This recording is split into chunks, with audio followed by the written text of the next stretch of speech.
तो हमारी वीडियो की शुरुआत वहीं से होती है जहाँ से हमारा वीडियो खत्म हुआ था और वहाँ पर हमारा मेन क्रिएटर भी आ जाता है और अपने सामने सिटी को देख के एकदम शौक रहता है क्योंकि जो सिटी रहता है वो बहुत ज्यादा सुंदर दिख रहा होता है, जहाँ पर जो मॉन्स्टर और जो इंसान रहते हैं वो मिलकर रहते हैं। और ये सब कुछ देख के हमारा मेन क्रिएटर भी बहुत ज्यादा खुश हो रहा होता है और बोलता है कि सचमुच ये टाउन तो बहुत ज्यादा अच्छा लग रहा है, मेरे को ऐसा लग रहा है कि मैं दूसरे वर्ल्ड में आ चुका हूँ। और हमारा मेन क्रिएटर भी बोलता है कि एलिजाबेथ देखो वहाँ पर ढेर सारे आर्मर बेचे जा रहे हैं। और हमारा मेन क्रिएटर भी दूसरी दुकान की ओर जाता है और बोलता है यहाँ पर तो मीट भी बेच रहे हैं। और ऐसे ही करते इधर उधर हमारा मेन क्रिएटर बस घूमने लगता है। और एलिजाबेथ भी बोलते कि इन 500 सालों में बहुत कुछ चेंज हो चुका है। और हमारा मेन क्रिएटर भी बोलता है कि बुड्ढे जी ने बोला था कि यहाँ पर बहुत सारा क्राइम होता मगर यहाँ पर तो उतना ज्यादा क्राइम नहीं हो रहा है, देखकर ऐसा लग रहा है। और एलिजाबेथ भी बोलती क्योंकि ये इसीलिए क्योंकि मैं इनके ऊपर राज कर रही थी और मैंने एक रूल बनाया था जहाँ पर जो डेमन और जो ह्यूमन है वो आपस में लड़ते रहते थे कौन ज्यादा स्ट्रॉन्ग है। उसके बाद मैं आई और यहाँ पर मैं राज करने लगी और उसके बाद मैंने एक बहुत बड़ा रूल बनाया कि यहाँ पर कोई भी छोटा बड़ा नहीं है और इंसान और जो डेमन है वो मिलकर रहेंगे, उनके बीच में कोई भी भेदभाव नहीं है। जिसने इस पूरी दुनिया को बचाया वो मैं थी, ना कि एक कोई लेजेंडरी हीरो।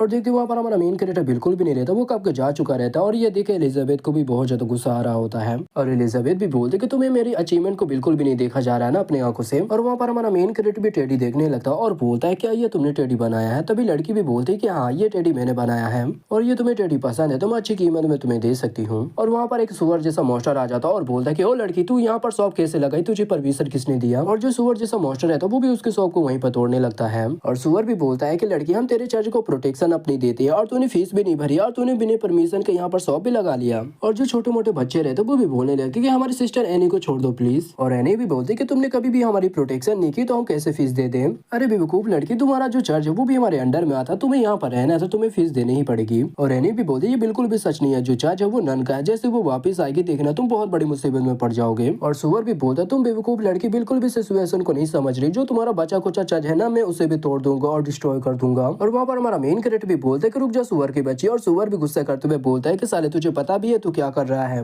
और हमारे मेन कैरेक्टर भी काफी ज्यादा फट जाती है और जो एलिजाबेथ रहती है वो भी मन में सोचते हुए बोलती है तुम्हें अपने काम से काम रखना चाहिए, इनके काम में बिल्कुल भी टांग नहीं अड़ाना चाहिए, मुझे लगता है कि तुम इनकी मदद करना चाहते हो। और हमारा मेन कैरेक्टर भी बोलता है कि एलिजाबेथ प्लीज मेरी मदद करो। और एलिजाबेथ भी बोलती कि नहीं मैं बिल्कुल भी नहीं करने वाली हूँ। और सुअर भी गुस्सा करते हुए बोलता कि ओ साले मैंने तुझसे कुछ पूछा था, बता तेरे इरादे क्या है। और हमारा मेन कैरेक्टर भी बहुत ज्यादा घबरा जाता और बोलने लगता है कि अरे यार अब मैं क्या करूँ, रुको एक मिनट मुझे समझ में आ गया कि मुझे क्या करना है। कि पब्लिक देखो दिन दहाड़े एक मासूम लड़की को ये मोटा सुअर परेशान कर रहा है, कुछ करो चलो हम मिलकर इसे पीटते हैं। और जो पब्लिक रहती है उन्हें तो घंटा फर्क नहीं पड़ रहा तो वो वहाँ पर तरबूज निकाले थे और खाते हुए बोलते कि लड़ो लड़ो हमें और मजा आ रहा है। और सुअर भी हंसते हुए बोलता साले तुझे सचमुच लगा कि यहाँ पर कोई तेरी मदद करेगा, बिल्कुल भी नहीं, क्योंकि इन सारे बंदों को पता मेरे ग्रुप के बारे में कि मेरा ग्रुप कितना ज्यादा खतरनाक है। तुम्हारे कपड़े को देखकर ऐसा लग रहा है तुम साउथर्न एरिया से आए हो और तुम्हारे जो बगल में जो लड़की वो क्या ही कमाल की चिकनी पटाखा माल है। और हमारा मेन कैरेक्टर बोलता है कि हम बैठ के बात करते हैं, मेरे पास कुछ चीजें हैं जो कि मैं तुम्हें दे सकता हूँ। और सुअर भी अपने बंदों को भेजता और बोलता है इसके बकवास बातों पे ध्यान मत दो, जाओ इसे मार डालो और लड़के को मेरे पास लेकर आओ। और एलिजाबेथ को भी ये सारी बातें सुन के बहुत ज्यादा गुस्सा आ रहा होता, वो भी बोलते तुम्हारे बंदों के अंदर इतनी औकात नहीं है कि मुझे यहाँ से लेकर जा सके। और एलिजाबेथ भी अपने पावर को एक्टिवेट करती है और देखते वहाँ का जो मौसम रहता है वो बदलने लगता है और ढेर सारी बिजली आने लगती है। और सुअर की काफी ज्यादा फट जाती है, वो भी बोलने लगता है कि अरे यार अभी तो मौसम क्लियर था, यहाँ पर ढेर सारी बिजली कैसे आने लगी। और हमारा मेन कैरेक्टर भी बोलता है कि एलिजाबेथ ऐसा मत करो नहीं तो तुम पूरे टाउन को डिस्ट्रॉय कर दोगी, शांत हो जाओ, तुम इन लोगों के साथ बिल्कुल भी फाइट नहीं कर सकते हो क्योंकि ये लोग नॉर्मल हैं। और एलिजाबेथ भी बोलती है कि ठीक है तुम बोल रहे हो इसलिए मैं इन्हें छोड़ रही हूँ। और जो एनी रहती है वो भी एलिजाबेथ की पावर को नोटिस कर लेती है और बोलती है जो एलिजाबेथ है उसकी जो मैजिक पावर वो बहुत ज्यादा स्ट्रॉन्ग है। और देखते हैं बैक टू सब नॉर्मल हो जाता है और सुअर भी बोलता है कि सब कुछ नॉर्मल हो गया। और सुअर भी बोलता है कि इन अनाथ बच्चों के लिए तुम हमसे पंगा ले रहे हो। और सुअर भी मन में सोचते हुए बोलता है कि जब मैं इनसे बात कर रहा हूँ तो पता नहीं मेरी बहुत ज्यादा फट रही है। और हमारा मेन कैरेक्टर भी बोलता है कि अच्छा तुम मुझे बताओ कि प्रोटेक्शन फीस तुम्हें कितना चाहिए। और सुअर भी बोलता है कि 2 महीने की प्रोटेक्शन फीस होते हैं 10 गोल्ड कॉइन। और एलिजाबेथ भी बोलती है कि सिर्फ 10 कॉइन के लिए तुम इतना बड़ा हंगामा खड़ा कर रहे थे। और हमारा मेन कैरेक्टर भी एलिजाबेथ के पास आता और बोलता है कि एलिजाबेथ ऐसा लगता है कि तुम्हारे पास ढेर सारे कॉइन है, यानी ढेर सारे पैसे। और एलिजाबेथ भी बोलती है कि हाँ मेरे पास इतने सारे पैसे हैं कि तुम गिन भी नहीं सकोगे। और हमारा मेन कैरेक्टर भी बोलता है कि एलिजाबेथ क्या तुम मुझे थोड़े बहुत पैसे उधार दे सकते हो, मैं तुमसे प्रॉमिस करता हूँ जैसे मैं घर वापस लौटूंगा वैसे मैं अपनी ढेर सारी सब्जियों को बेचूंगा और तुम्हारे पैसे में लौटा दूंगा। और एलिजाबेथ भी हमारे मेन कैरेक्टर से बोलते कि बेवकूफ तुम मेरे खाने पीने की सारी सामान को तुम बेच दोगे उन मामूली पैसों के लिए। और एलिजाबेथ भी बोलती कि सच बताओ तो जब मैं तुम्हें यहाँ पर ढूंढते हुए आई थी तब मैं अपने साथ कुछ भी लेकर नहीं आई थी, जिससे हमारा मेन कैरेक्टर भी शौक हो जाता है, बोलता है क्या। और सुअर भी बोल रहा है कि वो सारे पैसे दे भी रहा है या नहीं हमें। और हमारा मेन कैरेक्टर भी बोलता है कि आई एम सॉरी हमारे पास तो पैसे नहीं है मगर मेरे बैग में ढेर सारे सामान है जो कि मैं तुम्हें दे सकता हूँ पैसे के बदले। और सुअर को भी ये सारी बातें सुन के बहुत ज्यादा गुस्सा आ जाता है, वो भी बोलता है कि साले मैं तुझे चोमू लग रहा हूँ, जाओ मेरे बंदे से कूट दो।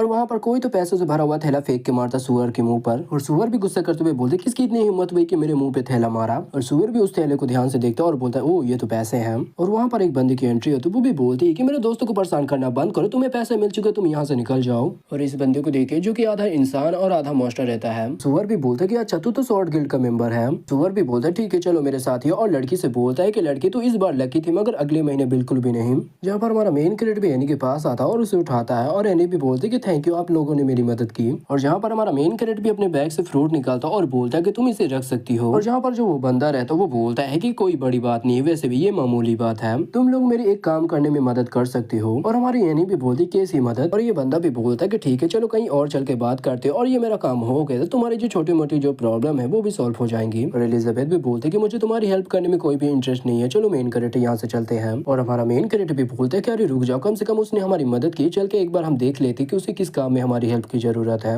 और जो छोटे बच्चे रहते वो भी बोलते कि सिस्टर एनी क्या आप यहाँ से जा रही हो। और हमारी एनी भी बोलती कि मैं कुछ टाइम के लिए बाहर जा रही हूँ, ठीक है अभी तुम लोग वापस जाओ चर्च में। वो बंदा भी बोलता है कि एक बार हम वाइन शॉप में पहुंच जाते, तुम लोग मेरे साथ ही रहना। जहाँ पर हमारे बंदे भी वाइन शॉप में आ जाते हैं, जहाँ पर जो कुछ ठरकी बंदे रहते वो भी बोलते हैं कि वो चिकनी तू उसके साथ क्या कर रही, तू आजा हमारे साथ, हम तुझे बहुत ज्यादा मजे देंगे। और एलिजाबेथ भी उनकी तरफ घूर के देखती है जिससे उन बंदों की बहुत ज्यादा फट जाती है। और एलिजाबेथ भी बोलती है कि तुमने अभी क्या बोलो फिर से बोलोगे। और वो बंदे भी झूठ बोलते हुए बोलते कि नहीं मैडम जी हमने तो कुछ भी नहीं बोला है, हम तो बस अपना ड्रिंक पी रहे हैं। और एलिजाबेथ भी बोलती है ये सारी गलती तुम्हारी, तुम्हारे कहने में मैं यहाँ पर आई थी और देखो मेरा टाइम कितना ज्यादा वेस्ट हो रहा है। और हमारा मेन कैरेक्टर भी बात को पलटते हुए बोलते हैं कि अरे देखो हम पहुंच चुके हैं। और वो बंदा भी बोलता है ये मेरा प्राइवेट रूम है जहाँ पर हम बात करने वाले हैं। और ये बंदा भी बोलता है कि मैं घर वापस आ गया। और वहाँ पर 4 लड़कियां भी आ जाती हैं जो कि उस बंदे से चिपक जाती है और बोलती है कि हनी फाइनली तुम आ गए। अरे यार मैं तुम्हें तो बताना भूल ही गया था, ये जितनी भी लड़कियां ये सारी मेरी वाइफ हैं। और हमारा मेन कैरेक्टर भी ये देख के एकदम शौक रहता है, वो बोलता है कि ये चारों लड़कियां तुम्हारी वाइफ हैं। और वो बंदा भी बोलता है कि चलो मैं इनसे तुम्हें मिला देता हूँ और इनके बारे में बताता हूँ। जो मेरे बगल में जो मेरी पहली वाइफ है ये एक वॉरियर है, और जो दूसरी तुम्हें जो कैट जैसे लग रही है ये एक किलर है जो कि ये भी मेरी वाइफ है, और जो तीसरी है वो एक मैजिशियन है, और जो मेरी चौथी वाइफ है ये एक आर्चर है। और एलिजाबेथ भी बोलती है कि छोटी मोटी बातें करना बंद करो, वैसे भी इससे हमारा टाइम वेस्ट हो रहा है, बताओ तुम्हारा काम क्या है और यहाँ से हमें जाना भी है। और जो पहली वाइफ रहती है वो बोलती है कि हनी ये लड़की है कौन, ये कुछ ज्यादा नहीं बोल रही है। और एलिजाबेथ भी बोलती है कि मैं एक महारानी हूँ। और जो उसकी दूसरी वाइफ रहती है जो कि किलर रहती है वो बोलती है कि हनी लगता है ये पागल वागल हो गई, ये अपने आप को महारानी बोल रही है। और जो उसकी तीसरी वाइफ रहती है वो बोलती है कि इसके कानों को देखकर ऐसा लग रहा है कि ये हाफ इल्फ होगी, जो कि बेकार से फालतू इल्फ होगी। और इसी साथ ये वीडियो यहीं पे खत्म होता है। आई नो वीडियो बहुत ज़्यादा छोटी क्योंकि हमारे यहाँ लाइट बिल्कुल भी नहीं है, जिसकी वजह से मेरे फ़ोन में बैटरी नहीं है और मैं वीडियो लंबी बना नहीं पा रहा हूँ। हाँ इसके जो चैप्टर वाले वीडियो है तो मैं उसे कवर करने की कोशिश करूँगा, मैं पूरी जितनी भी चैप्टर उसे एक्सप्लेन करने की कोशिश करूँगा, मगर उसमें थोड़ा बहुत टाइम लगेगा मुझे।